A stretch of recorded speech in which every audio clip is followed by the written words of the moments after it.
smile at the world, and appreciate every day. Some people would call her an optimist, but to those few that really knew Sarah, she was a realist in the most blunt and straightforward way that can ever be. Why be sad over something that already happened and can't be changed? Why cry over someone who walked out of your life? To many, her view of life would seem cold-hearted and infuriating, as if she was incapable of feeling the emotions that ruined everyone else's lives. To them, she seemed weird, or at least a little unnerving, though all she really was only be called an open heart.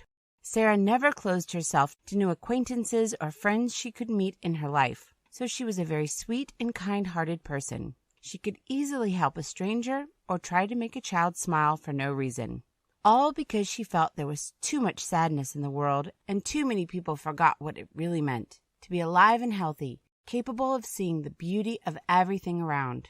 One of her favorite spots to admire the world was a simple park bench that stood under a very old oak, which gave shade during summer, rained golden leaves in autumn. In winter it offered a great snowy view and a charming scent of blooming flowers when spring came.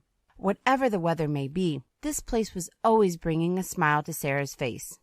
That day it was raining, and Sarah was still enjoying her evening stroll, finishing it on the very same spot, on the bench, where she could rest from the hard-working day in the office and clear her head before going home. This everyday habit helped her see the world for what it was, and not for the terrible things people wanted it to be. When she felt good, she sang softly to the sounds of wind and leaves rustling, or the rain as it was pouring down. Having a very beautiful voice, she never followed her childhood dreams of becoming a singer, but still enjoyed singing for her own pleasure every now and again. And this day she was singing as the raindrops fell onto her umbrella, tapping a melody on the material and bringing a gentle smile on her lips. Sarah watched the people hurrying to get out of the rain and thought how sad it was to see men and women forgetting to notice the beauty of the silver drops falling from the skies. For some time she sat on the bench, quietly singing, until she realized that she was not alone. Someone else's voice joined in, singing to the tune. She turned to see who it was and noticed a handsome young man sitting on the bench that stood on the other side of the path. He looked preoccupied in watching the people around rather than watching her, and seemed to be enjoying the song she was singing. Sarah didn't mind his company, even more so that he was actually not even approaching her at all. A few minutes later, as Sarah finished yet another song, the man glanced at his wristwatch and left without saying a single word. Since that evening they saw each other on those benches, Sarah coming to the park a little earlier than the man, and he was always leaving before she was. But what warmed her heart was the fact that he would always join in with his pleasant baritone to make each song even more beautiful. It became a new habit, singing in a duet with the stranger every day, and it made Sarah happy to see him whenever he joined her. But one day he didn't come, and Sarah found herself wondering what could have happened to the man if he wasn't there. She waited one day, then another, and when the week passed, she thought that he could have probably moved somewhere else, and they will never see each other again. Sarah didn't change her habit, and still went to that bench to sing, dearly missing his voice, until one evening she suddenly heard him again. This time, though, the man was not sitting down on the bench across. He walked right up to her and sat next to Sarah, with a charming smile on his handsome face. They finished the song together, and he finally greeted her. "I miss singing with you here," he said, looking into her eyes openly. "I'm sorry I was gone for so long." "I must admit, I missed hearing your voice, too," Sarah smiled back, feeling her heart warming up. "Hi, I'm William. What do you say we get coffee sometime?" Whatever may be happening in the world around, there is always a place where anyone can feel calm and safe. Many people forget all about it, cooped up in their offices and homes, weighed down by the stresses and troubles that surround them every day. But it's so easy to get out and spend some time in nature, enjoying a breath of fresh air, the songs of birds, or the whispers of the wind, trapped between the leaves high up on the branches of trees. It doesn't even have to be a wild, untamed piece of nature that's never near for the people living in cities. It can be a park or a garden where everything else melts away, allowing the calm silence to take hold of the soul, soothing any tension and aching that may be inside. And it's always there, within reach for anyone who can open his or her eyes to the beauty of the world and see everything nature can offer. All a person can do is open the mind to see the beauty and dancing that nature offers freely.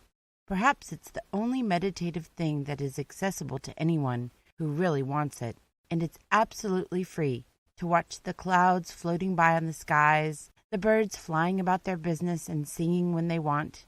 What stress can there be when you just sit and enjoy the freedom of nature and its magical, captivating dance throughout any season and any time of day or night? In summer, the dance is frivolous, invigorating, and filled with life. Butterflies, bugs, and birds fill the air, while all kinds of critters scatter on the ground, each joining into the chorus of voices of nature.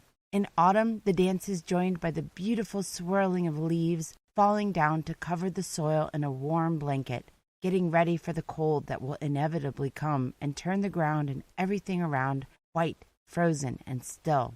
And when the snow begins to fall from the skies, the dance is continued in the billions of snowflakes that fall down, each different and unique, to form a thick cover, hiding everything under the shimmering layer of snow. How fleeting the seasons truly are, each changing in the never-ending circle of the year, offering each time a different view and emotion. And how unnoticed these seasons go by, shunned by the busy, blinded people who forget to stop and look around because of all the things that are on their mind. Modern life turned humans away from nature, though it is always there, in each rain, blizzard, and storm that falls upon the world. Some see it so clearly that they go out each day and share their experiences in whatever way possible, through the breathtaking photographs, captivating short stories, beautiful videos, and deep, heartwarming songs that capture different instances of nature around. But so many people keep themselves distant and pretending that all they could see of this beauty are those little pieces offered by the creative minds of others, though all they should do is step aside from their smartphones and laptops to the outside and into the outdoors, where they could not only see, but also touch and feel the air and scents nature is filled with. So why limit yourself to bits and pieces? Why keep yourself from the best therapist there can ever be for any trouble and heartache? Why keep yourself cooped up in four walls, looking out into the world through a cold, lifeless window? Find some time, even if it's an hour, to step out and set your mind at ease outside, among the wind, grass, leaves, and songs that are woven together into a wholesome fabric we call Mother Nature. Take a walk, go jogging in the park, cycling, or even just sitting on a bench reading a book. It doesn't matter what you will be doing, if you'll be outside in the air and song nature offers freely. This eternal dance of nature can help in so many ways and with so many things. All you have to do is reach out and touch it. A million things might be troubling the mind, but nature can wave it all away, offering a healing and warm touch of the sun, the tranquil spatter of raindrops on the ground, the whispers of the wind, or the overwhelming silence of the heavy snowfall. All those days and weeks people spend in their jobs and worries can be pushed back by a single colorful sunrise or sunset. And if you look up at the night sky and realize how many stars and planets are dancing far away, any trouble and problem might become small and unimportant in the grand scheme of things, where everything dances, following its own melody and tempo. So let the problems go and breathe in some fresh air, melting in the moment of unity with the world and not fighting it. That's why it's so important to let your mind rest sometimes and allow yourself to silence the thoughts in your head. And you never have to wait for a vacation to escape from everything that's bothering your weary soul. Make a habit to give yourself some healing time each day or night, even if it's just a short walk, a few minutes spent watching the stars above your head, drinking a cup of tea in the garden. Perhaps the dance of nature you'll let into your life will help your soul to recuperate from the stresses or even make you want to start creating. Maybe you'll even find yourself wishing to join in and dance. The day was bustling with hundreds of people running about their lives, preparing everything for the jousting tournament that was about to be held to celebrate the end of harvest.